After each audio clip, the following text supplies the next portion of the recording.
On parle souvent d'inclusion comme d'un mot à la mode, un terme consensuel, rassurant, parfois un peu flou. Mais inclure, ce n'est pas seulement ajouter, ce n'est pas cocher une case, ni élargir un cercle déjà fermé. Inclure, c'est changer le centre. Dans l'espace francophone, certaines figures ont fait de cette exigence un acte, par l'écriture, par l'action politique, par l'image. Aujourd'hui, trois trajectoires, trois manières d'ouvrir l'espace commun. Commençons avec notre première voix, Marie-Claire Blais, écrire depuis les marges. Marie-Claire Blais est québécoise, écrivaine majeure mais jamais confortable. Son œuvre ne cherche pas à rassurer, elle déplace. Dans ses romans, il n'y a pas de héros au sens classique, il y a des êtres fragiles, minoritaires, parfois brisés. Des voix qu'on entend peu, des personnes pauvres, des corps malades, des identités sexuelles longtemps réduites au silence. Ce que fait Marie-Claire Blais, ce n'est pas parler à la place de, c'est laisser parler, sans simplifier, sans expliquer, sans juger. Elle donne à lire la complexité de vie qui dérange les normes. Son écriture elle-même est inclusive. Elle déborde, elle refuse la linéarité, elle brouille les frontières entre les voix. On ne sait plus toujours qui parle, et c'est précisément là que l'inclusion opère, dans cette perte de hiérarchie, dans ce refus d'un centre unique. Inclure, ici, c'est accepter de ne plus dominer le récit. Notre deuxième voie, Thomas Sankara, inclure en transformant. Changement de décor, nous sommes au Burkina Faso dans les années 1980. Thomas Sankara n'est pas écrivain, il est chef d'État, mais son combat est profondément inclusif. Pour lui, l'exclusion n'est pas abstraite, elle est économique, sociale, coloniale. Elle touche les femmes, les paysans, les enfants, les populations rurales.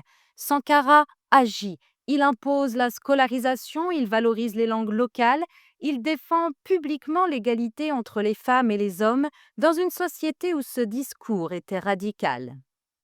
Il refuse aussi une forme d'exclusion plus invisible, la dépendance politique et économique. Inclure, pour lui, c'est rendre un peuple acteur de son avenir, pas bénéficiaire passif de décisions venues d'ailleurs. Son projet est clair, on ne peut pas parler d'inclusion sans redistribution du pouvoir, sans transformation des structures. Inclure, ici, c'est changer les règles du jeu. Notre troisième voie, Sébastien Lifshitz, rendre visible. Dernier espace, la France contemporaine et une autre forme de silence, l'invisibilité. Sébastien Lifshitz est cinéaste et documentariste. Son travail porte sur les identités LGBTQ+, mais aussi sur la mémoire, sur ce qui n'a pas été filmé, pas archivé, pas transmis. Ces films ne sont ni militants au sens classique ni explicatifs. Ils montrent des vies ordinaires, des parcours singuliers, des corps qu'on a longtemps regardés comme hors normes. Ce geste est politique, car ce qui n'est pas visible n'existe pas dans l'espace public.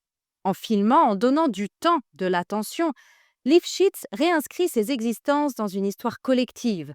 Il ne cherche pas à convaincre, il laisse voir. Et cette visibilité suffit parfois à déplacer le regard. Inclure, ici, c'est faire entrer dans la mémoire commune. Trois gestes, une même exigence. Marie-Claire Blais écrit pour faire exister, Thomas Sankara agit pour transformer, Sébastien Lifshitz filme pour rendre visible. Trois espaces francophones, trois langages, mais une même idée. L'inclusion n'est pas un supplément, c'est une remise en question.